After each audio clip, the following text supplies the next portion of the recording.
चल इसमें ध्यान दो। देखो इसमें पिछले एपिसोड में बताए थे, यानी पिछले क्लास में बताए थे कि क्यूब एंड डाइस, यानी क्यूब एंड डाइस में डिफरेंट क्या है। हाँ, क्यूब क्या होता है और डाइस क्या होता है, ये बताए थे।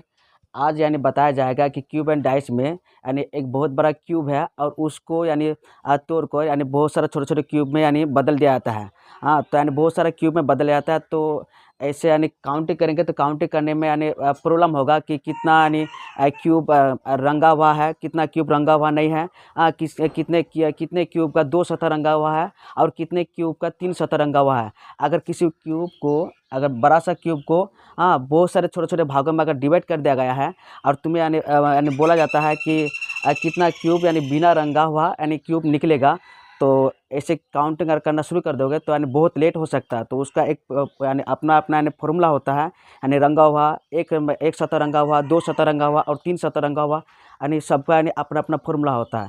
तो उसी फॉर्मूला को बताएंगे, उसी फॉर्मूला के आधार पर क्या किसी भी बड़े से बड़े क्यूब का, यानी बड़े से बड़े क्यूब का जितना भी यानी तुम छोटे छोटे भागों में तुम्हारा तोड़ा हुआ हो, तो यानी तुरंत यानी उसका फॉर्मूला के आधार पर तुरंत निकाल सकते हो, यानी कितना क्यूब रंगा हुआ है, कितना क्यूब रंगा हुआ नहीं है। हाँ, कितना 2 सतह यानी रंगा हुआ यानी क्यूब है, कितने क्यूब का यानी 3 सतह रंगा हुआ है। तो cube cutting number, cube and dice का क्यूब कटिंग नंबर। हाँ, जैसे यानी बड़ा सा क्यूब है और मान लिया कि यानी उसके यानी उस क्यूब का यानी कोई भी सतह अगर रंगा यानी बाहर से यानी रंग क्या हुआ है, ऐसे कितना क्यूब होगा कि अंदर से रंगा हुआ नहीं है। तो उसका यानी फॉर्मूला होता है यानी एन बराबर फॉर्मूला होता है पहला, यानी एन बराबर नंबर ऑफ क्यूब, तो ये रूट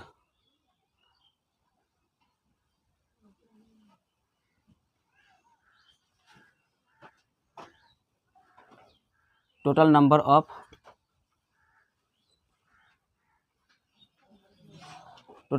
क्यूब, इस तरह होगा, और -1 इस तरह फॉर्मूला होता है।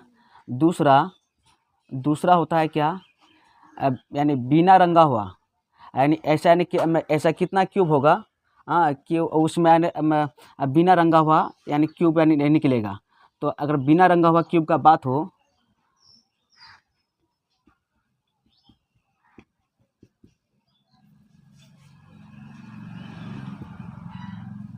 बिना रंगा हुआ क्यूब,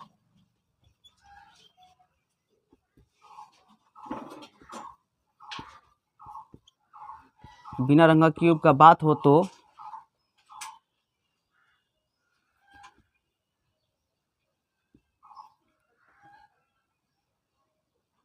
फॉर्मूला होगा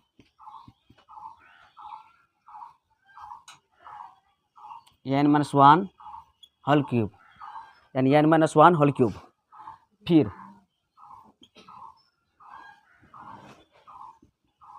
एक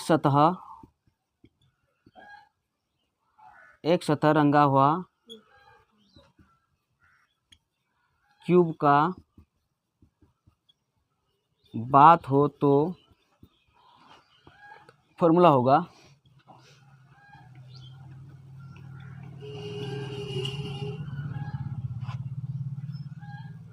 n-1 whole square into SNO, जिसका अर्थ होता है सरफेस नंबर, यानी सतह की संख्या। हाँ, तो एक घन में कितना सरफेस होता है, एक घन में यानी एक क्यूब में कितना सरफेस होता है, बताए थे ना तुम लोगों को, बोलो। 6 सतह होता है, एक सतह रंगा हुआ,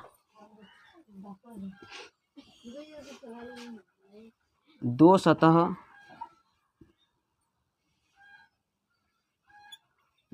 रंगा हुआ क्यूब का बात हो तो, 2 सतह रंगा हुआ क्यूब का बात हो तो फॉर्मूला होगा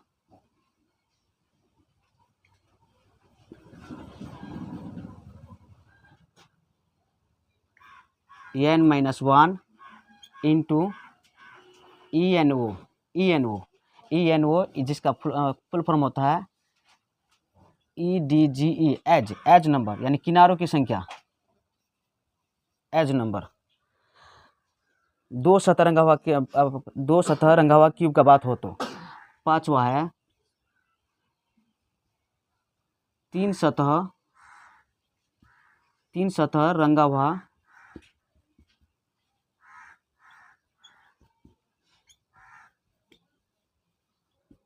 क्यूब का बात हो तो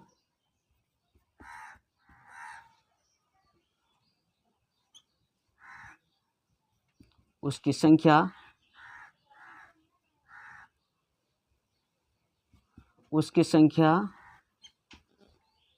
हमेशा 8 ही होगा।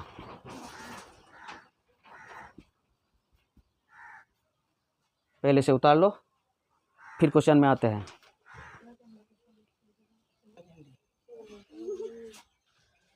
जो क्वेश्चन है इसमें, किसी घन के सभी सतहों को एक समान रंग से रंगा गया है, यानी एक ही रंग से रंगा गया है, यानी चारों तरफ, यानी 6 सतह होता है, 6 सतह में यानी एक ही रंग से, लाल रंग से रंगा है तो लाल रंग से ही, किसी ब्लू कलर से रंगा हुआ है तो यानी ब्लू रंग से ही, तो एक ही रंग से रंगा हुआ है, तथा उसे इस प्रकार काटा गया है कि 125 छोटे छोटे एवं बराबर घन बन सके। तो बताइए कि वैसे कितने घन होंगे जिसका मात्र एक सतह रंगीन होगा, वैसे कितने घन होंगे जिसका 2 सतह रंगीन होगा, वैसे कितने घन होंगे जिसका 3 सतह रंगीन होगा, वैसे कितने घन होंगे जिसका कोई भी सतह रंगीन नहीं होगा।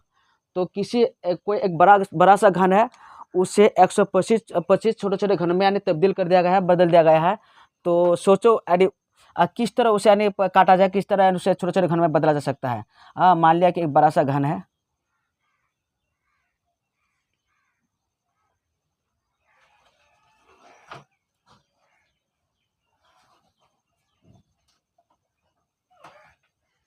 ये बड़ा सा घन है,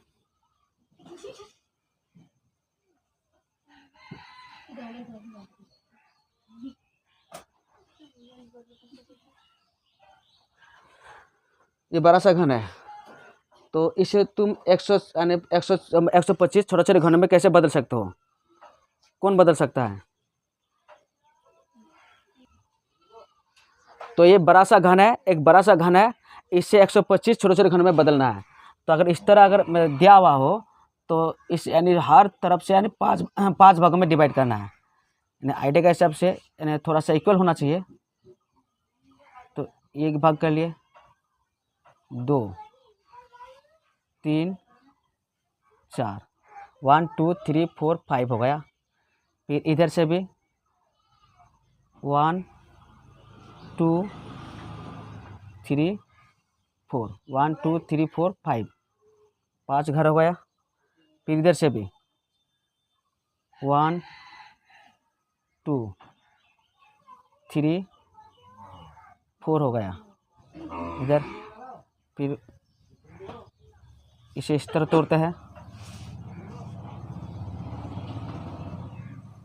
फिर इसे 5 भागों में डिवाइड करना है, 1 2 3 4, 1 2 3 4। तो इसमें ध्यान दो, एक में इसमें 1 2 3 4 5, तो इसमें काउंटिंग होता है, ठीक है, 1 2 3 4 5, हाँ, 5 1 जा 5, 5 2 जा 10, 5 3 जा 15, 5 4 जा 20 और 5 5 जा 25। तो इसमें कितना आता है? 25 घन आता है ना इसमें 25, तो यानी 25 यानी 25 5 जा 25 5 जा कितना होगा? 125 होगा ना। तो इसमें कितना 125 घन आता है, इसमें 125 घन। अब क्वेश्चन कह रहा है वैसे कितने घन होंगे जिसका मात्र एक सतह रंगीन होगा। तो एक सतह रंगीन का फॉर्मूला क्या बताए हम? 1 नंबर का आंसर इसमें जो होगा, 1 नंबर का आंसर एक सतह रंगीन के लिए, एक सतह रंगीन के लिए। तो एक सतह रंगीन के लिए तो जैसे पहले उसका सूत्र निकाल लेते हैं। इसमें n बराबर निकाल लेते हैं। इसमें n बराबर फॉर्मूला है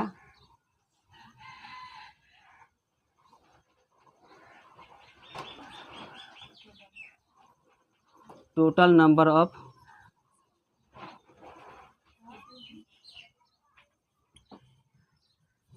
क्यूब -1, ऐसा है ना। टोटल नंबर क्यूब माइनस 1, तो टोटल नंबर कितना है 125, 125 और माइनस 1 हो गया। तो 125 का अगर घनमूल निकालना चाहेंगे कितना आएगा, 5 आएगा ना, दिख रहा है इसमें। चल बराबर, इधर बराबर कर देते हैं। तो 125 का अगर घन निकालना चाहेंगे तो कितना होगा, 5 आएगा ना। तो 5 माइनस 1 इक्वल टू 4, तो 4 आ गया। n का मान कितना आया, 4 आया, 4 आया। क्वेश्चन है वैसे कितने घन होंगे जिसका मात्रा, जिसका एक शतरंगीन होगा, जिसका मतलब एक शतरंगीन होगा। तो 1 नंबर का आंसर फॉर्मूला क्या होगा, n minus 1 whole square into एक शतरंगीन का बात बोल रहा है, तो SN वो होगा। तो इक्वल टू 4 माइनस 1 इंटू, और सरफेस नंबर कितना होता है 6 ना, 6 होगा। तो टोटल तो बोलो कितना हो सकता है, 3 आ गया, 3 3 9 और 9 6 जा 54 होगा, 54 होगा।